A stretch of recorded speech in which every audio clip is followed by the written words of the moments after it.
Welcome to the coolest stuff on the planet. Well, hello there, ladies and gents. Also dolphins. This is the coolest stuff on the planet, and welcome to it. And you, I assume, are Matthew. I guess you could call me that. Which would make me host number 2, Rachel. Today's topic is inspired by 2 different sources. First, some listener mail. Dear producers, I'm a special education teacher in a school for deaf children in Guatemala. My students have a variety of learning and behavioral problems in addition to being deaf.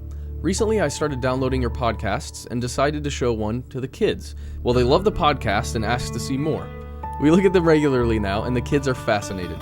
They love to watch the world spinning around at the beginning, and then where on the map the featured location of the podcast is. They call it the Spinning World movie, in sign language, of course. I think it has really helped them to appreciate the different areas of the world, and that not everywhere is like Guatemala. Some of these children have never been beyond 50 miles of where they were born, and the podcasts show them a little bit of the rest of the world. You should do one on Lake Atitlan in Sololá, Guatemala. Signed, Helen. Our second inspiration for this podcast comes from the fellas at Stuff You Should Know. That's Josh and Chuck, of course, who recently took a trip to Guatemala and Lake Atitlan, sponsored by an organization called Cooperative for Education. Now, this is a nonprofit organization, sometimes also called COED, and it's based out of Ohio, and they work specifically in Guatemala, and they're working on, they're trying to break the cycle of poverty in Guatemala. So they provide textbooks, pens and pencils, they set up computer centers, stuff like that. But it's a really neat organization. And recently, they invited Josh and Chuck and Jerry to take a tour of their operation, and which they did this past February. And since they saw the cool stuff, we asked them what they thought, and, well, here's what they said. So Josh said some cool things about Lake Atitlan. We heard that it was too polluted to swim in just a couple years ago, and the locals bioremediated it. It looked pretty nice to us. We were also told they don't know for sure how deep it is. It was formed by a collapsed volcano that exploded some time back, and there are still active volcanoes visible around it, complete with smoke rising from their tops. And he also added, it's very pretty. Okay, and Chuck also had this to say about the lake. It's as deep as the surrounding volcanoes are high, but no one's really verified it. We saw locals doing laundry on the rocky shores in the morning, and we also saw men in small canoe-like boats. So, now let's add some of our own cool stuff. Burp, burp.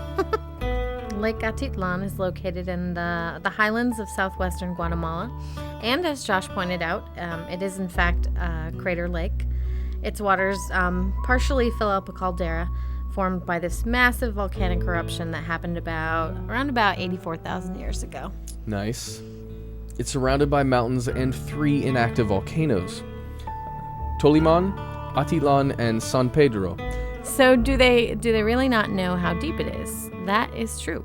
The lake is often referred to as the deepest in Central America, but all sources suggest that the bottom has not been sounded.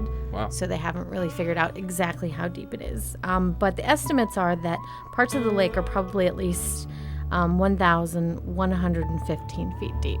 My goodness. So it's not too shabby. It's a deep lake. Lake Atitlan is beautiful, as Josh said. It's famous for these picturesque, postcard-worthy images that you can see right here, and the sparkling, clear blue waters. The area's had some serious problems with pollution, however, and toxic algae. It's kind of what Josh was mentioning. That's been happening in the recent years. And this has impacted tourism quite a bit, and efforts to clean up the lake are still going on right now. Right. So it hasn't been solved completely. So that is Lake Atitlan. It's a really neat lake, and I think Matt and I would both like to visit it ourselves. One day. Perhaps you would like to. But if you'd like to learn more about Josh and Chuck's adventures in Guatemala, you can check out their blog posts at the blogs at howstuffworks.com. They've got some neat things to say. And if you'd like to learn more about COED, their website is www.coeduc.org. That's all one word. And of course, you can learn more about Guatemala at our fabulous website, howstuffworks.kizom. For more on this and thousands of other topics, visit howstuffworks.com and let us know what you think. Email travelpodcast@howstuffworks.com. Don't forget to check out our other podcasts, free on iTunes.